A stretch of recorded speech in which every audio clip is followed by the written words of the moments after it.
Estudios peruanos. Importantísimo texto. Bueno, Marina Zuloaga, historiadora, está con nosotros y vamos a conversar con ella un ratito aquí en Rimanchik. Marina, ¿cómo le va? Buenas noches, bienvenida, gracias por acompañarnos. No, gracias a usted, Carlos, por la invitación. Marina, la enorme distancia que le planteó la República a los sectores indígenas, con los años se encontraron con las conquistas laborales, agrarias, políticas, que le dieron un poco más de espacio a la presencia indígena en nuestro país, pero sigue estando la situación, usted me corregirá con su experiencia y su mirada, en una suerte de desencuentro que no terminamos de resolver entre la urbe y lo indígena. ¿Estoy exagerando o este desencuentro es tal cual lo planteo?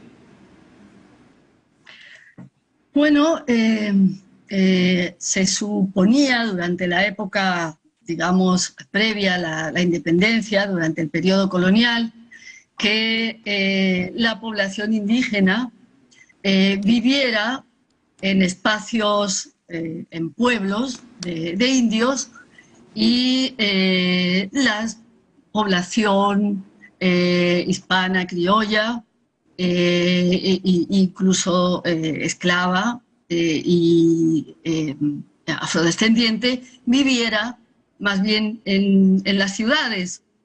La población afrodescendiente también en el campo, pero sobre todo en las haciendas, ¿no? Sin embargo, mucha población indígena migró a las ciudades desde el periodo colonial, Claro. Y entonces no se puede decir que haya una división entre la población indígena urbana y la población indígena, o sea, que la población indígena durante la época colonial y republicana fuera eminentemente rural, sino que también se fue a vivir a las ciudades, migró a las ciudades y compuso una gran parte de las ciudades demográficamente, lo cual, digamos, no se ha, creo, enfatizado lo suficiente para explicar también, justamente en el libro yo hago un poco esa distinción entre los indios urbanos, que no es mía, sino de la historiográfica, entre los indios urbanos y los indios rurales, que tenían luchas, ¿no?, por encontrar una mejor situación política, social, por tener un mayor reconocimiento, por lograr cuotas de igualdad y mayor justicia, pero digamos que los grupos urbanos tenían unas estrategias y los grupos rurales tenían otras. En algunos momentos coincidieron, ¿no? Interesante cómo lo plantea. ¿Y cómo responde la urbe a la presencia de los sectores indígenas? Digamos, ¿los rechaza, los aísla, los ningunea, digamos? ¿O el mercado de alguna manera se encargó de encontrar relaciones más horizontales? Sí, pues es una interesante pregunta, ¿no? La población indígena en las ciudades de alguna manera encontró en las ciudades nuevas formas de insertarse en esta sociedad tan jerárquica que era la sociedad colonial. Claro. Y dentro de esas fórmulas, pues sí, el mercado, podemos decir, hizo una parte, pero también otras estrategias, ¿no?, que buscaron para encontrar su lugar también dentro de la ciudad, ¿no? Su lugar también culturalmente, socialmente, y para tener su sitio, ¿no? Dentro de las ciudades, donde no solamente ser un mano de obra o ubicarse como artesanos o como trabajadores en diversos espacios de la ciudad, sino también como ubicarse como grupo social y como grupo cultural, ¿no? Marina, voy a dar un salto en el tiempo, usted me lo permitirá. Pensando en las cosas que han ocurrido esta semana terribles que hemos vivido en nuestro país, y yo tengo la sensación, la horrible sensación, que aún hay gente en nuestro país que la muerte de sectores indígenas o pauperizados no les significa mucho, Marina, no los mueve, no los conmueve. Y lo digo con enorme tristeza y con enorme preocupación. ¿Coincides conmigo en esa mirada o estoy siendo exagerado? Bueno, hay una distancia enorme, ¿no? Yo creo que entre unas partes y otras partes de la población, unos grupos y otros grupos de la población, digamos que la heterogeneidad cultural, social, política, digamos la heterogeneidad también de la inserción urbana o rural, hace que unos no entiendan bien a los otros. Digamos que esta incomunicación, vamos a llamarlo así, y esta indiferencia,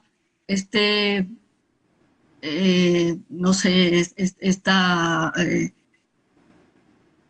sensación que tú estás mostrando, ¿no? De una total indiferencia hacia los otros, es algo que se muestra históricamente, ¿no? Y que en el periodo independentista, de alguna manera, aun si bien yo por eso titulo el libro Las luchas por la independencia y no la lucha por la independencia, porque fueron muchas luchas que se, digamos, que fluyeron en torno a esta vía que se abrió con el proyecto de la independencia, pero que en realidad, digamos, por lo que los diversos grupos de esta sociedad tan diferente, tan heterogénea, buscaban, no necesariamente era lo mismo. O cuando hablaban de libertad, o cuando hablaban de justicia, o cuando hablaban de igualdad, no eran, digamos, las connotaciones que esas palabras tenían, no eran las mismas para los criollos de las ciudades, o los españoles, o los indios, o la plebe de las propias ciudades, o los mestizos, etcétera, etcétera, ¿no? Entonces, es lamentablemente, ¿no? La idea de que la República podría lograr que esa distancia, ¿no? se fuera disminuyendo paulatinamente, pues no, lamentablemente no ha sido no ha ocurrido tan exitosa, ¿no? Aunque estamos viviendo, claro, unos tiempos muy duros, muy difíciles, pero digamos que en el tiempo que yo llevo viviendo acá, sí he visto que siendo optimistas, que pasos se han dado en ese sentido, ¿no? Pero todavía está claro que nos falta, y en estos momentos pues se hace palpable de una manera dramática, ¿no? Y terrible. Correcto. Marina, quiero celebrar contigo este nuevo título, Las luchas por la independencia. ¿Cuánto tiempo te tomó desarrollarlo? ¿Cuánto tiempo duró la investigación hasta que finalmente vio la luz? Bueno, tengo que decir que no es una investigación primaria, ¿no? No es un libro de divulgación, ¿no? Y lo que yo hago en este libro es, digamos, resumir y tratar de llevar a un público mucho más amplio lo que mis colegas historiadores, historiadoras que han trabajado este periodo y cada vez con más profusión, pues tratar de darle digamos, recoger en la medida de lo posible, lo más posible, toda esa investigación que han hecho, como digo, los colegas y las colegas, y tratar de llevarlo a un público más amplio, ¿no? Es un trabajo de buscar llevar la historia al público, ¿no? Al público masivo, y que podamos, a través del conocimiento más profundo de nuestra historia, también encontrar maneras, ¿no?, de reconocernos, de comunicarnos, ¿no? Correcto.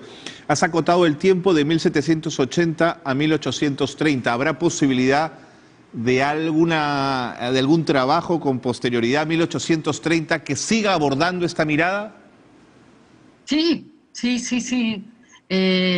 Claro que sí. Dio pena cortar, ¿no? Porque el siglo XIX y no digamos el siglo XX tienen mucho que decir. Sí, son muy ricos. En estas luchas, ¿no? Ya no vamos a llamar las luchas por la independencia, pero sí siguen siendo luchas de los diferentes sectores como digo, ¿no?, por mayor justicia, por mayor igualdad real, ¿no?, por mayor reconocimiento también. Correcto. Marina, muchísimas gracias por habernos atendido esta noche. Enhorabuena por la publicación. Debe estar seguramente ya en las librerías de Lima para quienes quieran revisarlo, o en el Instituto de Estudios Peruanos, en su librería, que está a la entradita nada más, donde se pueden conseguir estos libros. Muchas gracias por haber estado con nosotros, por habernos dado esta mirada tan interesante del mundo andino, de la urbe, y cómo se van incorporando unos a otros y nos vamos mezclando en el transcurso del tiempo. Y gracias por esta publicación. Muchas gracias, Carlos. Hasta la próxima. Hasta la próxima. Marina Zuloaga ha estado con nosotros, historiadora, profesora de la Universidad Nacional Mayor de San Marcos. Ella estudió Historia de América en la Universidad de Sevilla, ni de menos, donde está el Archivo de Indias, uno de los archivos más ricos de la época colonial. Se doctoró en México, así que ha sido muy